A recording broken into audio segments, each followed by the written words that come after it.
বিশ্বকাপের ফাইনাল আর মাত্র 200 দিন পরে, মানে আজ থেকে ঠিক 200 দিন বাদে বিশ্ব পেয়ে যাবে নতুন চ্যাম্পিয়ন, যদি না আর্জেন্টিনা আরো একবার চ্যাম্পিয়ন হয়। এবং বিশ্বকাপ নিয়ে আমরা এখন কথা বলতে চাই। 2026কে বলা হচ্ছে বিশ্বকাপের বছর, এবং এই 2026 বিশ্বকাপের শুরুটা আসলে কোত্থেকে এবং মাঝে মাঝে কোন জায়গায় কোন কোন রাউন্ড শুরু হচ্ছে। আপনি এতদিনে মুখস্থ হয়ে গেছে আপনার যে 11 জুন মেক্সিকোর আজতেকাতে ইউএসএ মেক্সিকো ম্যাচ দিয়ে শুরু হচ্ছে বিশ্বকাপ, এবং 28 জুন শুরু হবে রাউন্ড অফ 32। অনেকের একটু কনফিউশন থাকতে পারে যে রাউন্ড অফ 32 বস্তুটা কি, মানে এটা বোধহয় একটু ভেঙে বলা যেতে পারে। মানে এটা হচ্ছে আপনার নতুন একটা ডাইমেনশনেই ওপেন হলো, অর্থাৎ 48টা দেশ থেকে 12টা দেশ আপনার বাদ চলে যাবে, 16টা দেশ ইনফ্যাক্ট হচ্ছে বাদ চলে যাবে, বাকিদের নিয়ে রাউন্ড অফ 32, সেখান থেকে নকআউট রাউন্ডটা শুরু।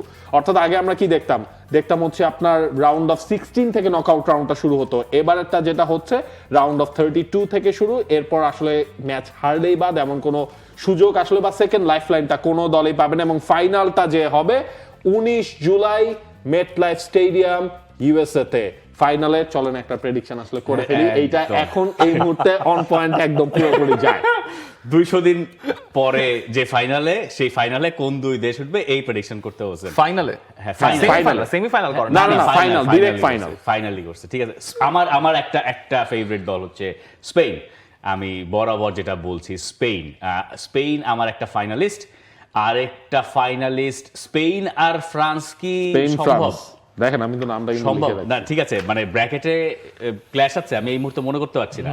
থাকতে পারে, কিন্তু এটা আবার অন্যরকম হতেও পারে, কারণ একটা টিম গ্রুপ রানার্স আপ হয়ে গেলেই তো আসলে হিসাবটা মানে হিসাব ভাবে দেখেন গেলবার কি হয়েছে, আর্জেন্টিনা সৌদি আরবের কাছে এর শেষ পর্যন্ত বিশ্বকাপ জিতেছে। স্পেন ফ্রান্স হয়তোবা গ্রুপ স্টেজে বা হচ্ছে কি আপনার একটা স্লিপ করার পর যে তারা ওই পাথরটা এড়াইয়া। আমি স্পেন আমার ফার্স্ট ফাইনালিস্ট। সেকেন্ডটা আমি ইদার ফ্রান্স, একটা অপশন দেন, ফ্রান্সের সাথে একটা রাখি, মানে আচ্ছা then France Portugal all European. আমার হচ্ছে কি আপনার যেহেতু সবাই তিনটা করে দিচ্ছে আমি বাদ যাবো কেন, এখানে হচ্ছে আমি ব্রাজিলকে ঢুকাবো। ব্রাজিল, স্পেন ফ্রান্স ব্রাজিল, এই তিনটা দলের মধ্যে দুটা দেশকে আমি হয়তো ব্রাজিল। ওকে, আমি একদম narrow down, Brazil Spain Brazil এবং স্পেন। না ঠিক আছে, খারাপ না, মানে আপনারা দুজনে ব্রাজিলকে রাখছেন। মানে আপনাদের পরিকল্পনা অনুযায়ী, প্রেডিকশন অনুযায়ী ব্রাজিল হচ্ছে এইবার বিশ্বকাপে গিয়ে আসলেই ভালো করবে, তাই তো? হেক্সা জেতার খুব কাছাকাছি ব্রাজিল থাকবে, এটা হচ্ছে এইটা তো বলতে পারি। আমরা তো বলি না চ্যাম্পিয়ন কে হবে সেটার প্রেডিকশন করতে, আমরা বলেছি ফাইনালে কারা কারা খেলবে সেটার প্রেডিকশন। আচ্ছা, এই হিসাব মেলাতে গেলে আমাদের একটু মনে করা দরকার যে ওয়ার্ল্ড কাপের গ্রুপিং গুলো কেমন হচ্ছে, তাই না? আমরা অনেক সময় একটু ভুলে যেতে পারি যে ওয়ার্ল্ড কাপের গ্রুপ গুলো আসলে কেমন। Group A, group B, group C, group D, এবার তো গ্রুপ সব মিলে মানে 12টা গ্রুপে মোট 4টা করে দেশ, 48টা হচ্ছে দেশের সংখ্যা। এখান থেকে শীর্ষ 2 দল তো উঠবেই, এবং সেরা 8টা রানার্স আপ, থার্ড দল আর কি, সেরা 8টা তৃতীয় হওয়া দল, তারা যাবে রাউন্ড অফ 32-তে। এর পরের ফরম্যাটটা আপনি যা জানেন অনেকটা সেরকমই। Group A B C D এগুলো নিয়ে আমরা অনেক কথা বলেছি, এটা নিয়ে নতুন করে আর এই জিনিসটা আওড়াতে চাচ্ছি না। মনে করতে চাইলে স্পোর্টস ফুটবলে সেই ক্লিপগুলো আছে বিশ্বকাপের ম্যারাথন শোটা, এবং ওইটাও আসলে দেখে নিতে পারবে কোন গ্রুপে কি কার কি অবস্থা। ডিজিটাল টিম একটু যদি কার্ডে দিয়ে দেন আশেপাশে, বিশ্বকাপের বোধহয় একটা অংশ তো বাকি এখনো, মানে বাছাই পর্বের একটা বড় অংশ বাকি, এবং সেটা হচ্ছে ইউরোপ, এবং একই সঙ্গে ইন্টার কনফেডারেশন প্লে অফ। আমরা একটু দেখি যে প্লে অফে মার্চ মাসে আমরা কি কি পাচ্ছি। এটা হচ্ছে inter confederation play of, new Caledonia এবং জ্যামাইকার ম্যাচ। এইখান থেকে জয়ী দলটা খেলবে কঙ্গোর এগেইনস্টে, বলিভিয়া সুরিনামের জয়ী দল খেলবে ইরাকের এগেইনস্টে। এই ম্যাচগুলোই হচ্ছে মার্চ মাসের শেষ অংশে। এগুলোর প্রেডিকশন কি আর করতে চান? ডিআর কঙ্গো আর আমরা অনেকবার করেছি বোধহয়। ডিআর কঙ্গো আর ইরাক, আমি ইরাককে দেখতে চাই বিশ্বকাপে, মানে ফর দ্য স্টোরি, মানে যে গল্পটা আসলে তৈরি হবে ইরাক বিশ্বকাপে গেলে, এবং ইরাককে আমি বিশ্বকাপে এবং ইরাক এবং ইরান একই বিশ্বকাপে খেলবে, এবং ইউএস এর মাঠে, মানে জিওপলিটিক্যাল বঙ্কার্স এন্ড ইটস পিক। এবং হচ্ছে যে এশিয়ান ভাই ব্রাদার যেহেতু একটু হচ্ছে ওই টানটাও থাকুক, এশিয়ার আরেকটা প্রতিনিধিত্ব বাড়ুক। আচ্ছা, সেটা ভালোই বলছেন, ভালোই বায়াস আপনি। যাই হোক, আরো একটা প্লে অফ বাকি আছে, সেটা হচ্ছে কঠিন প্লে অফ, মানে ইতালি বিশ্বকাপে খেলবে কি খেলবে না। এটা হচ্ছে এই বছরের অন্যতম সেরা আলোচনার বিষয়বস্তু, যেটা কনসিস্টেন্টলি 2018 থেকে লোকেরা করে যাচ্ছেন, আমরাও করে যাচ্ছি। এইবার ইতালি কি বিশ্বকাপ খেলবে, কি মনে হয় ভাই? আমার মনে হয় ইতালির আসলে খেলা উচিত। কারণটা কি আপনি একটু হিসাব করে দেখেন যে মানে ইতালিকে লাস্ট 2 ওয়ার্ল্ড কাপ না দেখে হচ্ছে গিয়ে মানে যেই অভ্যাসটা তৈরি হয়ে গেছে সেটা বদলানো জরুরি। এবং এই জায়গায় আমার মনে হয় আপনার আরেকটা জায়গায় আমি দেখতে যে সুইডেন আসলে শেষ পর্যন্ত কোয়ালিফাই করতে পারে কিনা। ইংলিশ প্রিমিয়ার লিগ হিস্ট্রির সবচেয়ে বড় 2 তারকা টাকার দিক থেকে তারা হচ্ছে কি একসাথে সুইডেন দলে খেলছে, তাদেরকে যদি আপনি ওয়ার্ল্ড কাপে না পান সেটাও তো আসলে চলে না। আমি অবশ্যই রিপাবলিক অফ আয়ারল্যান্ডকে এক্সপেক্ট করব এই ওয়ার্ল্ড কাপে বাছাই করার জন্য, কারণ তারা যে গল্পটা লিখেছে লাস্টের কোয়ালিফাইং স্টেজে, I would love them to see in the world cup. কিন্তু যদি ইতালি, যেটা আপনার লজিক অনুযায়ী যে একবার যদি গেরো খুলে যায় তবে আপনি উড়বেন আর উড়বেন, ইতালি যদি ওয়ার্ল্ড কাপে চলে যায় কোয়ার্টার ফাইনাল পর্যন্ত, এমনকি সেমিফাইনাল পর্যন্ত গেলেও অবাক হওয়ার কোনো উপায় থাকবে না। কিন্তু আমার মনে হয় কি জানেন, ইতালি দেখবেন নর্দার্ন আয়ারল্যান্ডের সাথে জিতবে, লাস্টে যে হচ্ছে আবার ওয়েলস বসনিয়ার মধ্যে ওয়েলসের কাছে যে আবার খেলা মনে হয় ওয়েলসের সাথে হবে, ওয়েলসের সাথে হওয়ার একটা ভালো সুযোগ আছে। এবং ইতালি বনাম ওয়েলস খেলা হলে এটা একটা মেন্টাল প্রেসার ক্রিয়েট করতে পারে, এটা একটা ব্যাপার হচ্ছে। কিন্তু ইতালি আমার কাছে মনে হয় যে এইবার অন্ততপক্ষে গাত্তুসো যদি দলটাকে নিয়ে বিশ্বকাপটা পর্যন্ত নিয়ে যেতে পারেন, এই ইতালি দলের উপরে ভরসা রাখাটা চলে। আর আমি তুরস্ককে চাই আর কি, আমরা সবাই চাই, তুরস্ককে আমরা সবাই চাই। বিগ টাইম ফ্লপ, মানে এটা আপনি মানেন আর না মানেন, সেই 2002 এর পর থেকে 2008 এর ইউরোটা তাদের ভালো গেছে, কিন্তু আপনি যতবার তাদের উপরে এই ভরসাটা রেখেছেন ততবার তারা গিয়ে ডুবেছে। কিন্তু এবার যদিও তাদের নতুন জেনারেশন, আপনি কেনান ইয়েলদিজদেরকে বিশ্বকাপে দেখতে চাইবেন, তাই না? ডেফিনেটলি কেনান ইয়েলদিজ, আর্দা গুলারদের যে ব্যাচটা রয়েছে লাস্ট 20 বছরের মধ্যে বেস্ট ব্যাচ, এবং এরকম ক্রপ অফ ট্যালেন্ট যদি না থাকে, যদি নরওয়ে না থাকতো তাহলে বিশ্বকাপের একটা অরা মিসিং থাকতো। নরওয়ে কোয়ালিফাই করে গেছে, তুরস্ক থাকাটা বিশ্বকাপের মানে মজাটা আরো বাড়িয়ে দিবে। এবং তুরস্কের জন্য ইউএসএ মেক্সিকোর মাঠে খেলাটা আরো ইজিয়ার হওয়ার কথা, এবং তুরস্ক যদি ওয়ার্ল্ড কাপে কোয়ালিফাই করে দে উইল গো ফার্দার। এবং তুরস্ক যদি আসলে কোয়ালিফাই করে টিভি স্ক্রিনের সামনে যারা থাকবেন তার খেলাটা দেখেও মজা পাবেন। কেন একটু চিন্তা ভাবনা করে দেখেন, সেটা পেছনে একটা কারণ রয়েছে। 48 দেশের বিশ্বকাপ, একেবারে নতুন ফরম্যাট, নতুন সবকিছু।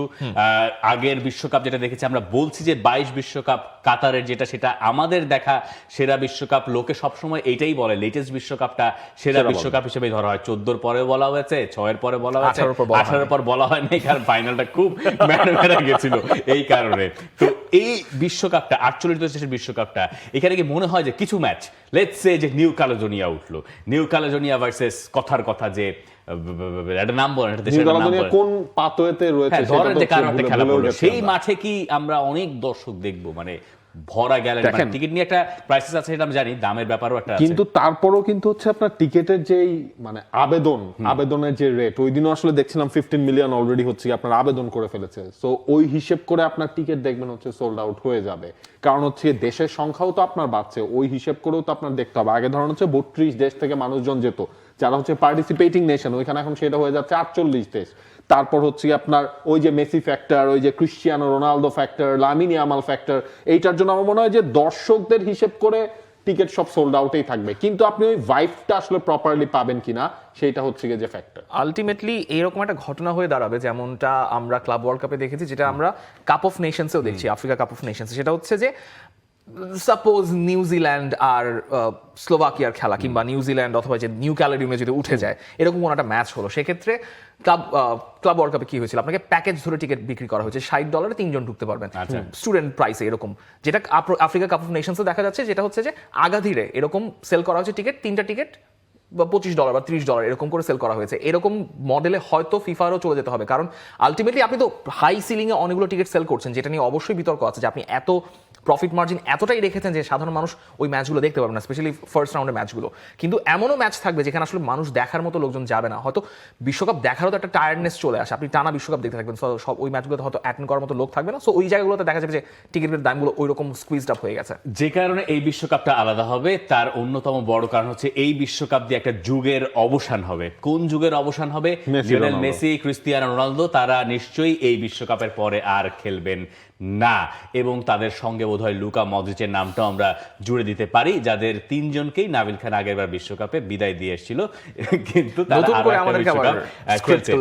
এইটা মানে লিওনেল মেসির কথা আমরা যখন বলি তখন আর্জেন্টিনার কথা বলতে, এবং আর্জেন্টিনাকে আমরা কেউই এখানে 3 ফেভারিটের ভেতরেও রাখি নাই, যেটা আর্জেন্টাইন ভক্তদের সম্ভবত প্রচন্ড পরিমাণে বিরক্তির উদ্রেক ঘটাতে পারে, কিন্তু এই জাস্ট প্রেডিকশন, এটা আমাদের দিক থেকে অ্যানালিসিস, আপনি মানে অন্য কিছু ভাবতেই পারেন।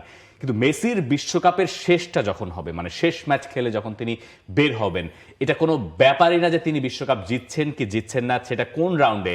তিনি তো একটা স্ট্যান্ডিং ওভেশন পেয়ে রোনালদোর কথা বলেন, মেসির কথা বলেন, মানে কি একটা মুহূর্তের তৈরি হবে, তাই না? মানে মেসি যেদিন বিশ্বকাপ থেকে ধরেন কথার কথা বাদ পড়ছেন, সেদিন যদি অন্য পাশে কেউ একজন একটা হ্যাটট্রিকও করেন, ওয়ার্ল্ড কাপের রেকর্ডও করেন, তারপর তো সব লাইমলাইটটা যাবে মেসির উপরে। কিন্তু আপনি একটু মেসিকে একটু এক কাতারে সরিয়ে রাখেন, কারণ এই বছরটা মেসির বছর হওয়া উচিত না, because this is the year of Cristiano Ronaldo, কারণ he is going to retire.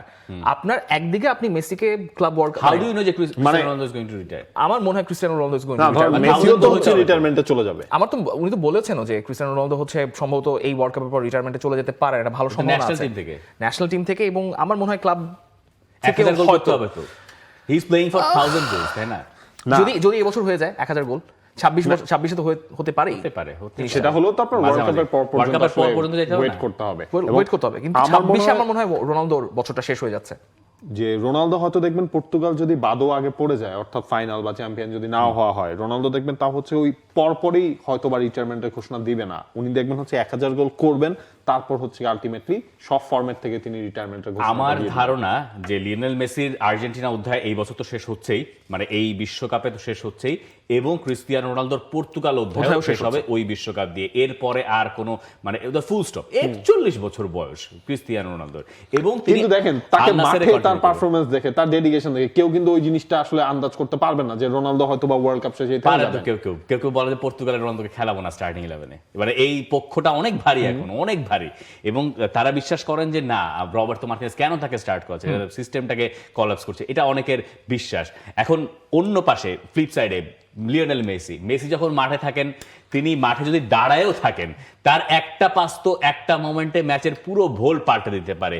সেই ভরসায় তো মেসিকে আসলে বারবার অনেক ব্যবহার করতে চাইবেন লিওনেল স্কালোনি। সেটা অবশ্যই চাইবেন, এবং সেটার অপটিমাম ওয়েতে তিনি চাইবেন, কারণ আর্জেন্টিনা এখন ওই কায়দাটা মোটামুটি রপ্ত করেছে যে লিওনেল মেসি যখন মাঠে নাই, তখন তারা কোন সিস্টেমে কোন স্টাইলে খেলবে, সেটা লিওনেল স্কালোনি আমার ধারণা তিনি রপ্ত করে ফেলেছেন, এবং সেটাকে কিভাবে অপটিমাইজ করা যায় সেটা ওয়ার্ল্ড কাপে তাদের কতটুকু তাদের জার্নিটা হবে, কতটুকু পর্যন্ত যেতে পারবে সেটা নির্ধারণ করে দেবে। কারণ আপনি লিওনেল মেসিকে আপনি ধরেন কিছুটা অগুরুত্বপূর্ণ ম্যাচ, সে ফর জর্ডানের ম্যাচ, জর্ডান যদিও আরব কাপের ফাইনাল খেলেছে, so they are good opponent, কিন্তু আপনি তাকে ওই ক্যাপাসিটিতে খেলাতে চাইবেন না। কিংবা আলজেরিয়ার সঙ্গে যদি মনে হয় যে ম্যাচটা আর্জেন্টিনা ব্যাক করে ফেলেছে, আপনি প্ল্যান বিতে চলে যান বা প্ল্যান সিতে চলে যান। এরকম করে যদি আর্জেন্টিনা ন্যাভিগেট করতে পারে, তখন বিগ ম্যাচ যখন থাকবে রাউন্ড অফ 32-তে বা রাউন্ড অফ 16 বা কোয়ার্টার ফাইনালগুলোতে, তখন আপনি লিওনেল মেসির একদম অপটিমাম পারফরমেন্সে বের করে আনতে পারবেন, যেহেতু আর্জেন্টিনার পাইপলাইন ইজ রিয়েলি স্ট্রং, এবং সবাই তাদের পিক পারফরমেন্সে রয়েছেন, স্পেশালি মিডফিল্ডার এবং ডিফেন্ডারের মধ্যে অনেকেই।